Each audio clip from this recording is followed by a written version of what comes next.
لیکن اس میں دیکھیں ہمایوں صاحب دو تین چیزیں جو انہوں نے اناؤنس کی ہیں وہ بات ٹھیک ہے کہ اناؤنسمنٹ ہر سال ہو جاتی ہے پھر ہوتا نہیں ہے. جس طرح ابھی شرمیلا صاحب پرائیویٹائزیشن کے حوالے سے کہہ رہی تھی, اب اس سال انہوں نے کہا ہے فائنانس منسٹر نے کہ جی پی آئی اے اور روزولٹ ہوٹل تو ہم نے پرائیویٹائز کرنا ہے. ابھی ان کا ٹارگیٹ ہے, انہوں نے اس کا میرے خیال میں اس میں شاید بجٹ میں ڈال بھی دیا ہے. لارج سکیل مینوفیکچرنگ کا آپ ذکر کر رہے تھے, کل جو اکنامک سروے آیا ہے اس میں یہ کلیئرلی نظر آ رہا ہے کہ ہماری جو گروتھ جتنی تھی اتنی نہیں ہوئی. اس کی وجہ یہ ہے کہ لارج سکیل مینوفیکچرنگ اور ایگریکلچر دونوں نے پرفارم نہیں کیا اور یہ دونوں نے ڈریگ ڈاؤن کیا. تو اب ہم اگلے سال کا جو گروتھ ریٹ ہے وہ 4.2 یہ ٹارگٹ کر رہے ہیں. پہلے تو مجھے بتائیں کہ یہ جو دونوں مین آپ کا ہے ایگریکلچر اور ایل ایس ایم, یہ اس کو کیا کرنے کی ضرورت ہے کہ یہ پرفارم کرے, پہلی بات. اور دوسرا ایک سوال میں کر رہا ہوں لیکن میں چاہوں گا سارے اس پہ بات کریں. اپنے اخراجات کم کرنا, یہ ہر سال یہ رونا رویا جاتا ہے. اس سال بھی تھا کہ جی گورنمنٹ اپنا فٹ پرنٹ کم کیوں نہیں کرتی. اب آج سپیچ میں انہوں نے کہا کہ جی ہم اتنی منسٹریاں بند کر رہے ہیں, اتنا یہ کر رہے ہیں, ابھی تک ہوئی نہیں ہے. گورنمنٹ اپنا ایکسپینڈیچر ہمایوں صاحب کیوں نہیں کم کر سکتی؟ آپ گورنمنٹ میں رہے ہیں, آپ کو بڑا لمبا ایکسپیرینس ہے. ریزسٹ کون کرتا ہے؟ پولیٹیشین ریزسٹ کرتا ہے, بیوروکریٹ ریزسٹ کرتا ہے, کون کرتا ہے ریزسٹ؟ جی پہلے large scale manufacturing I think relatively easily جو ہے وہ لارج اسکیل مینوفیکچرنگ ریسٹور ہو سکتی ہے اگر ہم بند انڈسٹری کو کھول ڈالیں. اور یہ بہت دفعہ ہوا ہے پاکستان میں ریوائول آف انڈسٹریز میں, اور اس کے لیے ایک تو انڈسٹری کھولنی پڑے گی, ایک بینکنگ سیکٹر کریڈٹ ان کے لیے اویلیبل کرنا پڑے گا. نمبر 1, پرائیویٹائزیشن سنس 2006 اس ملک میں نہیں ہوئی, اور اعلان تو ود آل ڈیو ریسپیکٹ اعلان ہمیشہ ہوتے ہیں اور ان کے پھر ہم کچھ ایسٹیمیٹ بھی لگا دیتے ہیں اپنے بجٹ میں, لیکن the fact remains کہ for the last 19 years there has been no privatization, and if some privatization can be achieved this year it certainly would be a feather in the cap of the government. خرچے جو آپ کے سب سے بڑے ہیں, آپ گفتگو تھوڑی سی شروع ہوئی تھی کہ debt management is no rocket science, it's a tool used by the entire world. اور ہمارا جو سب سے بڑا ایکسپینس ہے, دیکھیں نا, سب سے پہلے تو سب سے بڑے ایکسپینس کو پکڑیں, وہ ہے جی ڈیٹ سروسنگ چارج, ڈیٹ اور بجٹ اور ڈیفنس بجٹ.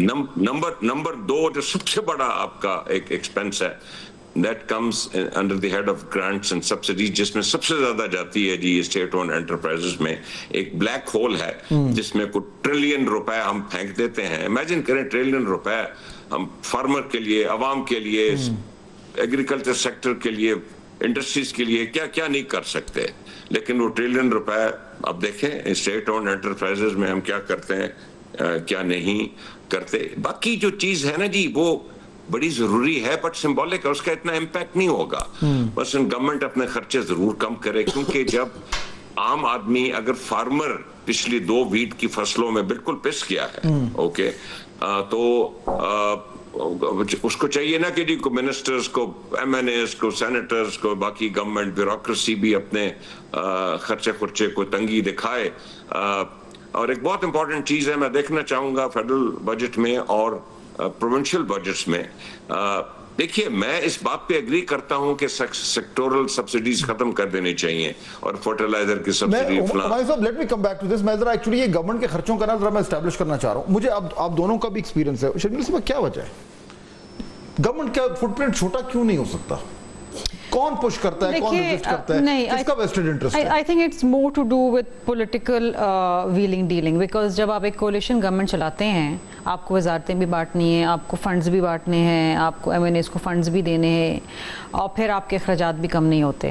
اب دیکھیں نا, اب پچھلے سال میں آپ کو بتاؤں, یہ ابھی بات کر رہے ہیں نا کہ ہم فلاں منسٹری 16 پتہ نہیں کیا کتنی ختم کر دیں گے.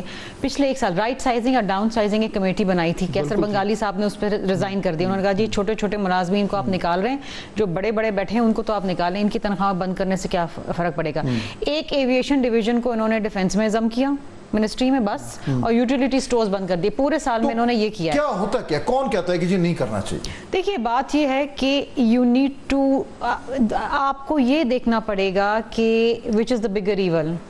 کیا چھوٹے چھوٹے جو ملازمین جن کو آپ نکال رہے ہیں نوکریوں سے یوزلی سٹورز بند کر کے, کیا ان کی تنخواہیں بند کرنے سے, ان کو نوکری سے نکالنے سے کیا کتنا فرق پڑ جائے گا, کتنے کروڑوں کا فرق پڑ جائے گا؟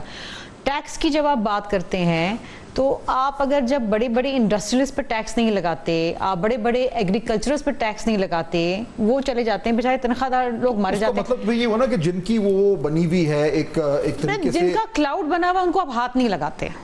تو پرابلم یہی ہے کہ وہ وہاں پہ گریڈ 22 کا بیوروکریٹ بیٹھا ہوا ہے یا منسٹر بیٹھا ہوا ہے, اس کو تو آپ نہیں نکالتے, آپ وہی ریزسٹ کر رہا ہے نا. پھر دیکھیے ریزسٹنس وہاں سے بھی آتی ہے, ریزسٹنس پولیٹیکل جماعتوں کی طرف سے بھی آتی ہے. بات یہ ہے کہ دیکھیے اس دفعہ بھی ہمیشہ کی طرح 600 ارب روپے تنخواہ دار طبقے نے دیے, ریٹیلرز ہول سیلرز نے ٹوٹل ملا کے 65 ارب روپے دیے.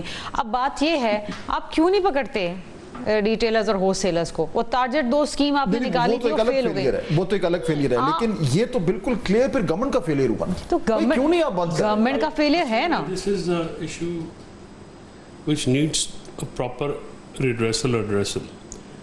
یہ جو بات کر رہی ہیں شرمیلا بی بی, یہ ہیں سمٹمس کہ جی M N As M P As کو آپ نے فنڈ دینا ہے. سب سے پہلی بات یہ ہے فہد, دنیا کی کون سے لیجسلیٹو اسمبلی میں M P As M N As کو فنڈ ملتے ہیں؟ دیکھیے آپ کا ایک اسٹیٹ کی ڈیفینیشن ہے آرٹیکل 7 میں, اس کا 3rd ایئر نہیں ہے, اس کی وجہ بھی کچھ اور ہے. آپ کی فیڈرل گورنمنٹ ہوتی ہے, پروونشل گورنمنٹ ہوتی ہے, and those authorities who can impose tax which mean local bodies.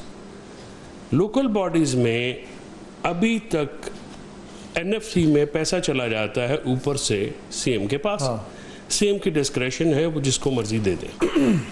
Local bodies میں نیچے نہ تو لوکل باڈیز ہیں, 4 صوبہ میں نہیں ہیں, آپ کے پی میں ہیں, ٹھیک ہے, باقی بلینز آف روپیز کے اوپر وہ بیٹھ جاتے ہیں. اب وہ نہ اپنا یہ فائنینشیل ظاہر ہے ڈیولوشن تو کرنا نہیں چاہ رہے. اب پی ایف سی ہوتا ہے پروونشل فائنانس کمیشن, اگر این ایف سی ہوتا ہے تو that should be subject article 156 ہے کانسٹیٹیوشن میں, وچ مینڈیٹس کہ جی آپ کی جو نیشنل اکنامک کونسل ہے این ای سی وہ ملے گی, اور اس کے جو سارے ایک اس کے چاروں پروونشل منسٹر سی ایمس بھی ہوتے ہیں, پریزیڈنٹ بھی اس کے ہیڈ ہوتے ہیں, سی ایم پرائم منسٹر ہوتے ہیں, بیوروکریٹس بھی ہوتے ہیں. اس میں انہوں نے یہ کہا ہے کہ آپ ایکول اور ہارمونائز ڈیولپمنٹ کریں گے پورے پاکستان میں. جب آپ کو اپنا جو ہے ایم این اے, اب اس وقت میرا خیال میں 85% لوگ وہ ہوتے ہیں الیکٹ ہو کے آتے ہیں جن کا جو اپروچ ہے وہ ہوتی ہے لوکل گورنمنٹ. ہاں لیکن کرنا تو یہ ان لوگوں نے ہے نا جو بجٹ بنا رہے ہیں, انہی نے یہ بات جو آپ کر رہے ہیں, یہ ایوری بڈی نوز دس, یہ راکٹ سائنس تو نہیں ہے, لیکن کوئی یہ نہیں کرنے کے لیے تیار کرنی ہے. سر فہد, الاؤ می ٹو کمپلیٹ پلیز, کہ اگر ڈائریکشن ٹھیک کرنی ہے تو بند کریں ان کے ڈیولپمنٹ فنڈس. کیوں نہیں کرتے بھائی؟ اس لیے نہیں کرتے نا کہ گورنمنٹ ان کے اوپر ٹکی ہوئی ہے. آپ کہیں جی ہم لوکل گورنمنٹ کریں, پی ایف سی کریں, وہاں سے جائیں گے اور آپ کا کوئی تعلق نہیں. آپ لیجسلیشن کریں, جس نے لیجسلیٹو کام کرنا ہے وہ اسمبلی میں بیٹھے, جس نے جا کے ڈیولپمنٹ کرنی ہے جائیں. تو کوئی گورنمنٹ یہ نہیں کر سکتی, کرتی نہیں ہے, کر تو سارے سکتے ہیں, کرتے کیوں نہیں ہیں؟ unpopular decision. پیسے جو ہیں فیصلہ کون کرے گا؟ کوئی حکومت نہیں کرنا, وہ کرے گی جس کو عوام کی. ہمایوں صاحب ان پاپولر فیصلہ ہے, دونوں کہہ رہے ہیں کہ یہ کرنا چاہیے, ایوری بڈی نوز کہ یہ کرنا چاہیے. ہم ہر چیز کو رو رہے ہیں, لیکن یہ چیز which is staring us in the face, اس کو کوئی ہاتھ لگانے کو تیار نہیں. اور تمام ماشاءاللہ گورنمنٹ نے لوکل گورنمنٹ سب سے پہلے اسٹیبلش, سارے all of them. تو یہ تو پھر ایک کلیکٹیو فیلئر ہے ہماری, جو بھی اس کو میں پولیٹیکل کلاس کہہ لوں.